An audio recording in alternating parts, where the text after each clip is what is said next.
Stock market में पैसे लगाना चाहते हो, अपने आप को वेल्थी पर्सन बनाना चाहते हो, लेकिन तुम्हें अभी यही नहीं पता है कि तुम्हें ट्रेडिंग करनी चाहिए या इन्वेस्टिंग करनी चाहिए। आज मैं तुम्हें इस वीडियो में यही बताने वाला हूँ, कैसे पता लगा सकते हो कि मैं इन्वेस्टर हूँ या मैं ट्रेडर हूँ, मुझे पर क्या सूट करेगा।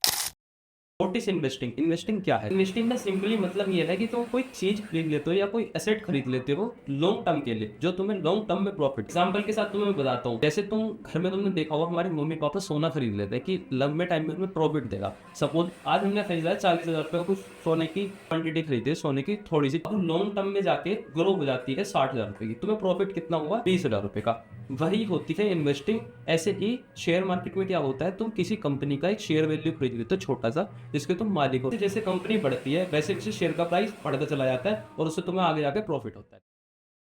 अब मैं तुम्हें बताता हूँ ट्रेडिंग क्या होती है। ट्रेडिंग एक ऐसी चीज़ है जो फ्लक्चुएशन पर डिपेंड करती है, मतलब कि डेली अप डाउन होता है। कोई चीज़ का प्राइस कितना बढ़ रहा है कितना कम हो रहा है डेली टाइम फ्रेम में ट्रेडिंग होती है, वो चलती है डेली बेसिस पे। मतलब कि आज कम है तो कल ज़्यादा, ऐसे तो इन्वेस्टिंग में भी होता है, बट इन्वेस्टिंग में क्या होता है हम लॉन्ग टर्म देखते हैं। ट्रेडिंग में क्या होता है, हमारा दिन का पैसा लगाया हुआ होता है, दिन का इसमें निकाला हुआ होता है और उसमें हमारा प्रॉफिट होता है और उसमें ही हमारा लॉस होता है। मैं तुम्हें बताने वाला हूँ कि ट्रेडिंग और इन्वेस्टिंग को कैसे समझे कि कौन है, ट्रेडर है या इन्वेस्टर है। अब मैं तुम्हें बताता हूँ कि पहचाने कैसे कि हम इन्वेस्टर हैं या ट्रेडर हैं।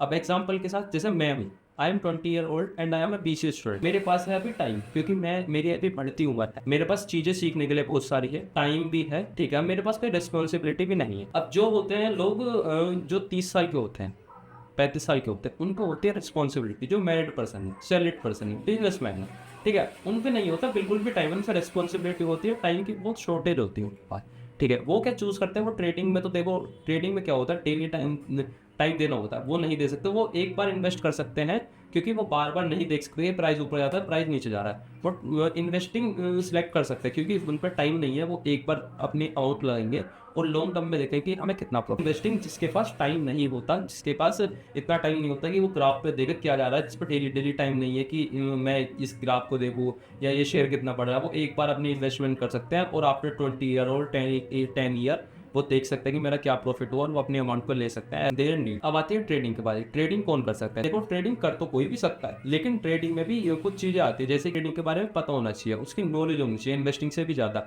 इन्वेस्टिंग में क्या है, हम किसी काउंसलर के थ्रू हम पता कर सकते हैं कि ये शेयर कैसा है, इस शेयर में पैसा लगा सकते हैं। ट्रेडिंग में ऐसा नहीं होता। ट्रेडिंग में हमें अपना पूरा टाइम देना पड़ता है, हमें अपनी चार्ट्स को एनालाइज करना होता है, सब चीज को ध्यान देना होता है ना। ट्रेडिंग होती है वो चीज। ट्रेडिंग हम डेली बेस पे करते हैं और उस पर ट्रेडिंग का टाइम होता है 9:15 से इंडियन शेयर मार्केट का 3:30 बजे तक। उसमें डेली बैठना पड़ता है, डेली ट्रेड करना पड़ता है और डेली प्रॉफिट लॉस जो भी होता है वो होता है। तो ट्रेडिंग उनके लिए बनी है सिंपली जिन पे टाइम है, जिन पे रिस्क लेने की कैपेसिटी है। ये मेन पॉइंट है, जिन पे रिस्क लेने की कैपेसिटी है वही ट्रेडिंग करें, वरना तो भाई इन्वेस्टिंग इज बेस्ट एवरग्रीन। अब मैं तुम्हें बताता हूँ कि इसमें ट्रेडिंग में और इन्वेस्टिंग में सबसे ज्यादा गलतियां क्या होती हैं, हम सबसे ज्यादा गलती क्या करते हैं, ठीक है। अब आता है इन्वेस्टिंग में। इन्वेस्टिंग में हम करते हैं, किसी ने बोल दिया भाई ये वाला शेयर ले ले, ये वाला शेयर ले ले, ये शेयर कल इतना बढ़िया बैठा था, है ना, और मैंने सुना ही हो गया किसी के सुनने पे फोन हो कि यार ये वाला ये शेयर उठ रहा है, वो शेयर खरीद लिया और भाई देखा 2 दिन तो बढ़िया चला, तीसरे दिन तब खत्म। अब ट्रेडिंग में भी ऐसे कुछ होता है। ट्रेडिंग में क्या होता है, हम कर देते हैं ओवर ट्रेडिंग, जिसमें मैंने 2-3 वीडियो ला रखी है। एक ट्रेड करी, कुछ लॉस हुआ, प्रॉफिट हुआ, दोबारा कर देता हूँ, मैं कर लूँगा दोबारा, तीसरा चौथा पांचवा छठा, ऐसे करके ओवर ट्रेडिंग कर देते हैं। रिस्क मैनेजमेंट भी वो ध्यान दे देते हैं, ईगो पे आ जाते हैं, अपनी साइकोलॉजी को फॉलो नहीं करते, वो हो जाते हैं हमारे ट्रेडिंग के मिस्टेक, जो कि किसी में भी नहीं करो यार। इन्वेस्टिंग को भी और ट्रेडिंग को भी डिसिप्लिन से लो और सब चीज़ को ढंग से करो, ठीक है। टिप्स दे देता हूँ। अब जो मेरे जैसे भाई हैं, जैसे कि बिगिनर्स हैं, उनको मैं टिप्स दे देता हूँ।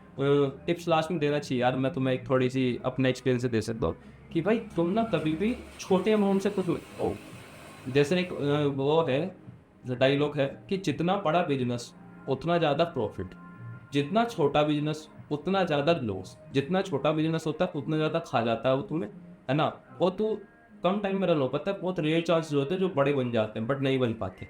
बड़े बिजनेस होता है उसमें लॉस भी जब बड़ा होगा ना तो उस हिसाब से प्रॉफिट भी उतना ही पड़ा हुआ है, ठीक है, ऐसा होता है। तो अगर तुम अपनी ट्रेडिंग करनी स्टार्ट की करोगे ना तो कैपिटल अच्छी खासी लाना, जिस पे और अपना बैकअप हमेशा ट्रेड करना। सपोज तुम पे 10,000 रुपये, तो मतलब 7 या 5,000 रुपये से ट्रेडिंग स्टार्ट करना और बाकी के बैकअप रखना कि बाद में भी अगर ये लॉस आ जाए तो तुम्हारे पास बैकअप हो।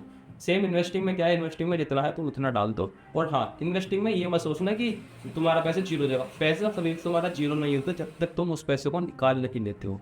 अगर वो शेयर 100 रुपये का खरीदा, अगर वो 2 रुपये का पहुंच गया तो भाई वो जीरो नहीं होगा जब तक तुम उसे नहीं निकालोगे। सपोज तुमने 100 रुपये से 2 रुपये पे आते ही निकाल दिया तो मतलब तुम्हारी 100 रुपये की अमाउंट 2 रुपये पे हो गई, 98 का लॉस। लेकिन अगर तुम नहीं निकालते हो, अब वो जो 100 का था वो 2 रुपये पे जाके अब वो 200 रुपये का शेयर बन गया, तो अब तुम आ गए प्रॉफिट पे उसके 100 थे।